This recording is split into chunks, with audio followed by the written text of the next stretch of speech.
تا نوم څه شي ده؟ ایمان عبدالسلام ولد میرسلام د احمد آبا ولسوالۍ مچرغو د کلي اوسېدونکی. ښه په کام احمدزي په که نه؟ کام احمدزي. دا جسد چې اوس پیدا سو دا یې تا څه ده؟ دا یې متر ده. ښه دا څو کلن ده؟ دا باید 2 کلن وي. څه نومیږي؟ حاجي رئیس نومیږي، پکتیا ولایت او احمد آبا ولسوالۍ. پلار یې څه نومیږي؟ شاه محمود. ښه دا کله نه تښتول سوی؟ دا د پروس کال روزي په 20 باندې.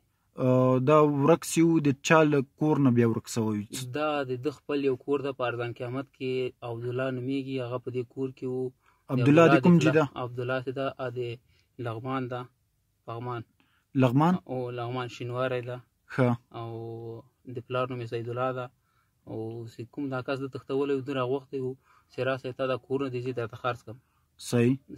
دی یې راغوښتی و د روزي په 20 باندې. نو بیا د روزي په 20 باندې ده سره نور ملګري مو، خو دا پته نه لګي چې نور ملګري ده سره څوک و.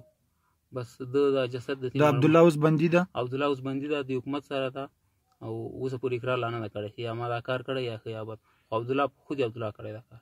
ښه دلته یې څه ښخ کړی ده نو چې یو کال و ده، خو روزه تېره روزه د روزي په 20 مې وړی ده، نن شلم دی روزي. نه یو کال تقریبا، یو کال 2 ورځې کم، یو کال و. صحیح شو صحیح شو. تاسې حکومت نه څه غوښتنه لرئ؟ حکومت نه موږ دا غوښتنه ده چې موږ غم وخوري، حق راکړي.